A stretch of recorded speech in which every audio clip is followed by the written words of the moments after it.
Bueno, entonces continuamos con esta presentación.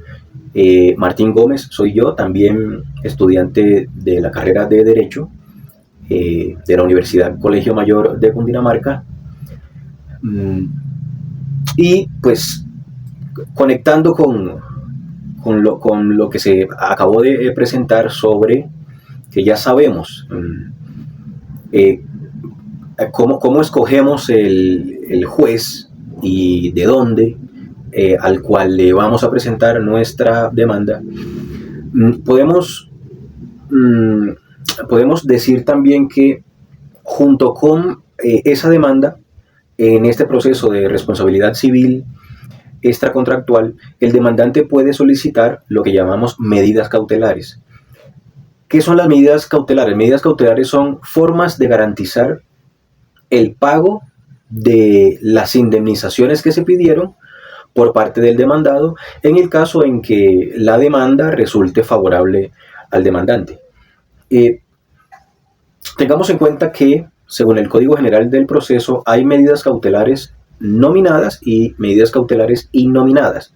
Las nominadas, pues las que están expresas en el Código, y las innominadas no están expresas en el Código, pero también pueden solicitarse y pueden concederse de parte del juez buscando pues esa garantía que ya les comenté. Entonces, para el caso que nos ocupa,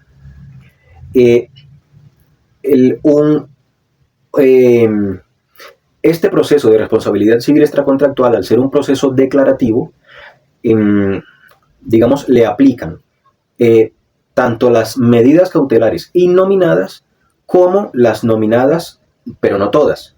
Hablamos solo de la inscripción de la demanda y el secuestro. Decimos entonces que el embargo no aplicaría como medida cautelar al momento de la presentación de esta demanda. El artículo 590 del Código General del Proceso nos habla precisamente de las medidas cautelares en este tipo de procesos. Entonces leemos aquí la inscripción de la demanda sobre bienes sujetos a registro que sean de propiedad del demandado. Ahora, el embargo como medida cautelar no es posible al comienzo de la demanda, pero sí en un momento específico, que nos lo dice también el mismo artículo. Si la sentencia de primera instancia es favorable al demandante, a petición del demandante, el juez ordenará el embargo y secuestro de los bienes afectados con la inscripción de la demanda. Entonces vemos que solo en ese momento, ahí sí es posible solicitar embargo y secuestro de esos bienes que fueron sobre los cuales se inscribió la demanda como medida cautelar inicial al momento de presentar la demanda. Ahora, el demandante tiene una manera de, digámoslo así, librarse de esas medidas cautelares. ¿Cuál es esa forma? Aportando una garantía que es en dinero y la llamamos caución. Ese mismo artículo 590 nos habla de que el demandado podrá impedir la práctica de las medidas cautelares si presta caución. ¿Por cuánto? Por el valor de las pretensiones para garantizar el cumplimiento de la eventual sentencia favorable al demandante. Pero ojo, este derecho también lo tiene el demandado. Aquí nos lo dice.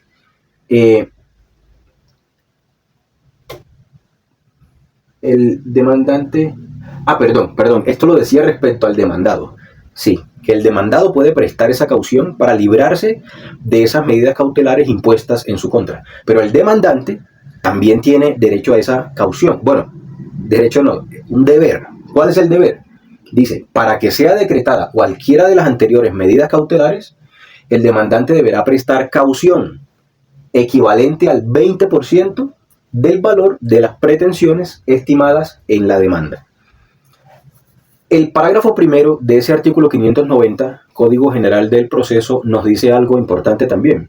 Y es que cuando yo solicito medidas cautelares en mi demanda, eso me libra de cumplir el requisito de procedibilidad que es la conciliación.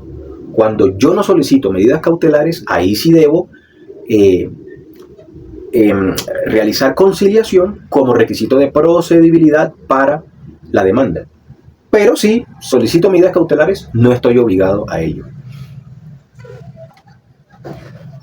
Ahora bien, ya entrando en la demanda como tal, ¿qué tipo de pretensiones se incluyen en la demanda de responsabilidad civil extracontractual? Aquí tenemos 4, no son obligatorias las 4, pero se pueden presentar.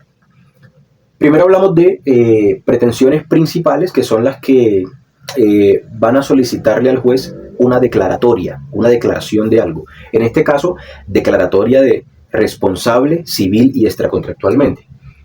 Las llamamos también pretensiones declarativas, pero además hay otro tipo de pretensiones que se llaman pretensiones consecuenciales. Si las principales declaran, las consecuenciales condenan.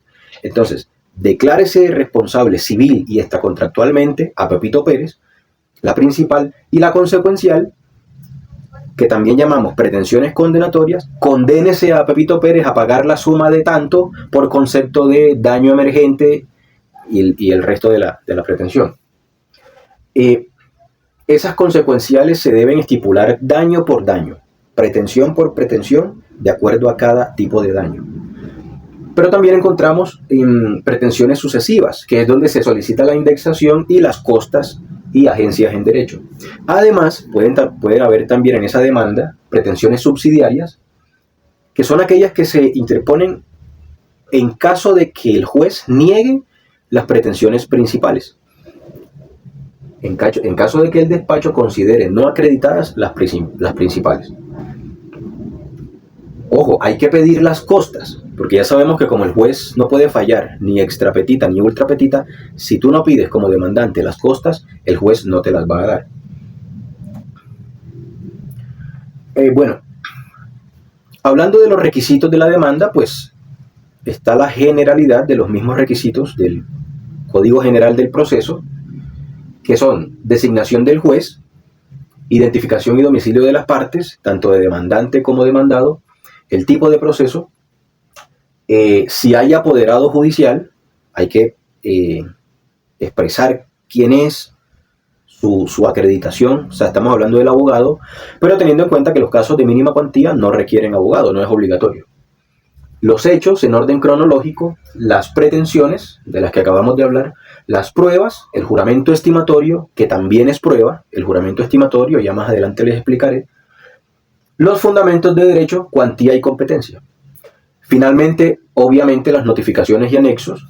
Dentro de esos anexos, pues va incluido el poder del abogado y en caso de que una de las partes sea una persona jurídica, entonces se adjunta certificado de existencia y representación de la Cámara de Comercio. Ahora, en este tipo de procesos de responsabilidad civil extracontractual, ¿quién prueba qué? Hablemos de la carga de la prueba. Pues bien, tenemos como principio general que el que alega, prueba. El que demanda, prueba. En ese caso, ¿qué prueba el demandante? Prueba el hecho generador, prueba el daño, prueba el nexo causal y prueba la culpa en los casos en que no se presuma. Porque ya vimos que, por ejemplo, en la responsabilidad por el hecho ajeno, la culpa se presume, no hay que probarla. Ahora, claro, en ese caso de la responsabilidad por el hecho ajeno, en donde la culpa se presume, es decir, no tiene que probarse, es el demandado quien sí tiene que probar que actuó diligentemente. Es decir, ahí se invierte la carga de la prueba. Ya no es quien alega prueba. En ese caso específico, es el demandado quien debe probar que no actuó como el demandante dice. Es decir, que actuó con debida diligencia. Entonces ahí se invierte la carga de la prueba. El nexo causal lo prueba el demandante, ya lo dijimos, a través de peritos, testigos, inspecciones judiciales, documentos, indicios. Todos son medios de prueba. Y caso especial, en la responsabilidad por actividades peligrosas, que ya la vimos anteriormente, ya sabemos que no se examina la culpa porque es un tipo de responsabilidad objetiva y se presume la responsabilidad. En ese caso, el demandado solo puede exonerarse tratando de probar una causa extraña. Ya vimos, causa extraña puede ser caso fortuito, fuerza mayor, hecho exclusivo de la víctima y hecho exclusivo de un tercero. Entonces, en ese caso ahí vemos que también, a manera de inversión de la carga de la prueba, es el demandado quien debe probar alguna causa extraña para poder librarse de lo que se le acusa. Acabo de mencionar algunos medios de prueba, aquí están todos de los que trata el artículo 165 del Código General del Proceso, que dice, son medios de prueba: la declaración de parte, la confesión, el juramento, el testimonio de terceros, el dictamen pericial, la inspección judicial, los documentos, los indicios, los informes, pero no solo esos. Dice el mismo artículo, y cualesquiera otros medios que sean útiles para la formación del convencimiento del juez. Pero especialmente, además de estos, y dentro del juramento, hablamos de la figura del juramento estimatorio. El juramento estimatorio también es un medio de prueba. ¿Y en qué consiste? Nos dice el artículo 206 del CGP: quien pretenda el reconocimiento de una indemnización, compensación o el pago de frutos o mejoras, en nuestro caso sería indemnización, deberá estimarlo razonadamente bajo juramento en la demanda o petición correspondiente, discriminando cada uno de sus conceptos. Dicho juramento hará prueba de su monto mientras su cuantía no sea objetada por la parte contraria. Es decir, a través del juramento estimatorio, el demandante calcula razonadamente el monto de las indemnizaciones que ese demandante pretende. Y solo su palabra, en ese escrito de juramento estimatorio, vale como prueba.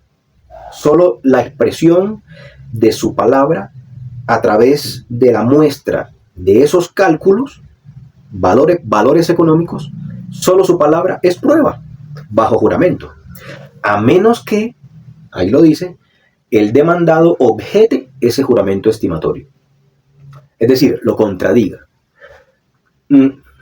Entonces, de todas formas, es un medio de prueba autónomo, no requiere un formato ritual, y tengamos en cuenta que este juramento estimatorio como medio de prueba solo aplica para la prueba de los daños patrimoniales. Estamos hablando de daño emergente y lucro cesante. No aplica para el daño moral. Aquí tenemos, como ya dijimos, que este juramento estimatorio no requiere una formalidad. Aquí tenemos de todas formas un ejemplo, un modelo, una minuta de cómo se presentaría. Al tenor de lo dispuesto en el artículo 206, manifiesto bajo la gravedad de juramento que el monto total de las pretensiones de esta demanda han sido estimadas en una suma superior a 47.445.550 pesos de manera razonable. Y sus conceptos son los siguientes. Entonces, ahí en el juramento estimatorio uno tiene que detallar concepto por concepto, teniendo en cuenta las pretensiones, los tipos de indemnización que yo solicito.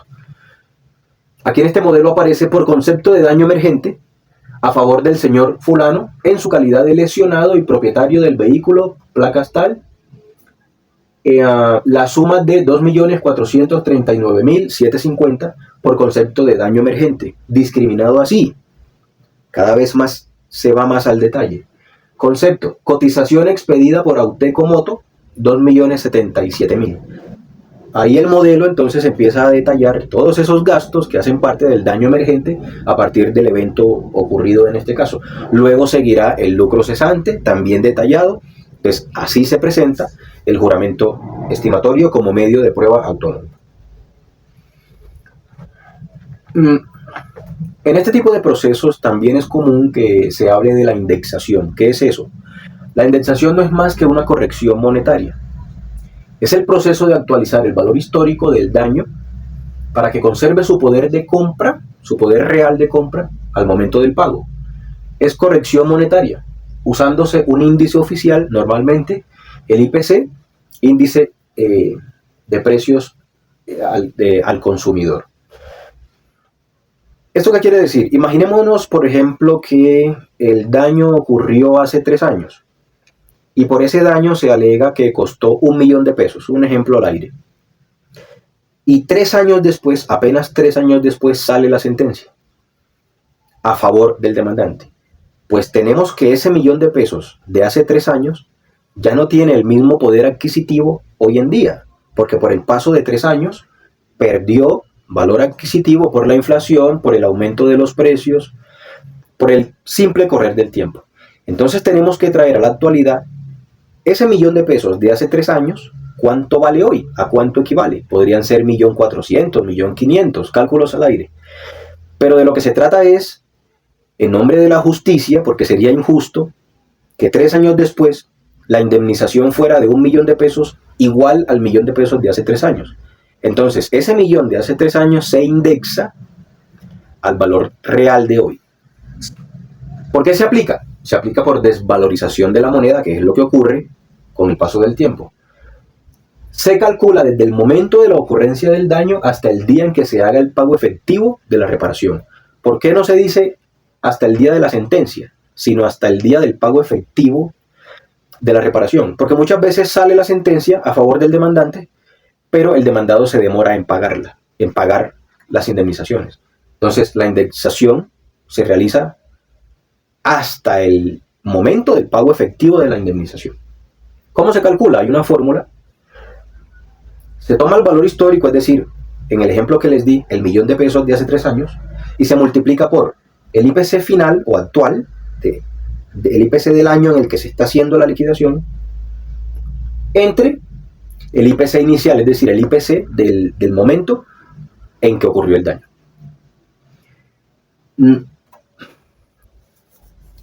Ya para ir finalizando esta presentación, nosotros decidimos exponer 4 modelos breves que nos parecieron importantes y que se manejan mucho en este tipo de procesos. Hablamos de la reclamación directa ante la compañía aseguradora que no demanda, sino reclamación directa, de ella ya hablamos. Demanda, pero no toda, sino específicamente en su punto de pretensiones, cómo se pueden estipular en la demanda las pretensiones. También tenemos un modelo de contestación de la demanda, pero no toda, sino en la parte de excepciones, cómo se excepciona en estos casos. Y por último, un modelo de objeción al juramento estimatorio. Ya les presenté un modelo de cómo se presenta un juramento estimatorio por parte del demandante, pues aquí tenemos un modelo de cómo se objeta por parte del demandado. Tenemos el primero entonces, reclamación directa a la aseguradora. Vemos el encabezado, señores, compañía de seguros tal, identificamos datos, póliza número tal, asegurado, beneficiarios, occiso y motivo, reclamación. Les presento a su consideración la reclamación del siniestro dentro de la póliza de la referencia por muerte. Se presentan los presupuestos fácticos y en esta parte las pretensiones. Tenemos en este caso 2 pretensiones. 1, declarar que la señora y los menores tal tienen derecho a que se les cancele el valor asegurado en la póliza número tal a sus beneficiarios por concepto del siniestro en donde perdiera la vida su compañero y padre Pepito Pérez. Y segunda pretensión, ante la aseguradora por reclamación directa. Como consecuencia de la anterior declaración, ordenar el pago dentro del término legal conforme a lo estipulado en artículo 1080 del Código de Comercio. De hecho, aquí vemos entonces una pretensión principal y una pretensión principal o declarativa, y la segunda, una pretensión consecuencial o condenatoria. Se presentan las pruebas, se presentan los anexos y obviamente las notificaciones. El segundo modelo que tenemos nos muestra más o menos cómo se presentan las pretensiones en una demanda de responsabilidad civil extracontractual. Pretensión 1. Que se declare que el señor tal es civilmente responsable de forma directa por los perjuicios causados al señor fulano como autor de la colisión descrita en los hechos de esta demanda, cuando conducía el vehículo de placas tal, fecha tal, año tal. Que se declare. Segunda pretensión, que se declare que como resultado de la temeraria, negligente y por ende culposa conducta del señor fulano, son indirecta pero civilmente responsables en el accidente el señor fulano y la jurídica, nombre de la compañía afiliadora de transporte, en este caso, del vehículo de placas tal, Ya vimos líneas atrás que cuando un vehículo está afiliado a una empresa transportadora, esta empresa también puede integrarse a la demanda como responsable. Tercera pretensión, ya esta es consecuencial, condenatoria.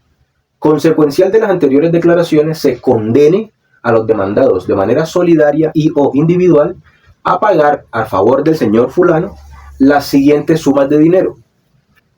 Y ahí es donde de manera detallada se presenta el daño emergente, lucro cesante, daño moral, daño a la vida de relación, con cálculos concretos del valor de la indemnización que se solicita. También se piden aquí intereses, y aquí vemos que también dice se sirva condenar en costas del proceso a la parte demandada con la sola oposición al libelo incoatorio. Fundamentos fácticos, y bueno, ahí continúa la demanda con los requisitos que ya les mencioné anteriormente.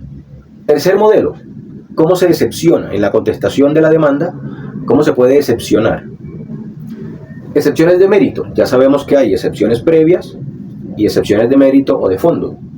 Aquí tenemos un modelo para excepcionar excepciones de mérito. Con la presente contestación de la demanda propongo como excepciones de fondo o de mérito las siguientes.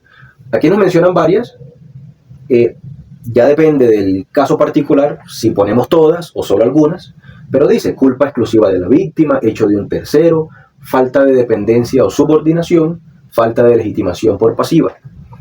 Tienen por objeto estas excepciones demostrar la eximente de responsabilidad civil por parte de mi mandante, señor fulano, con lo cual le solicito, señor juez, previo a los trámites legales, con citación y audiencia de la parte actora, se dicten las siguientes declaraciones. 1. Declarar probadas las excepciones de fondo denominadas las que nosotros estipulemos. Culpa exclusiva a la víctima, hecho de un tercero y las otras.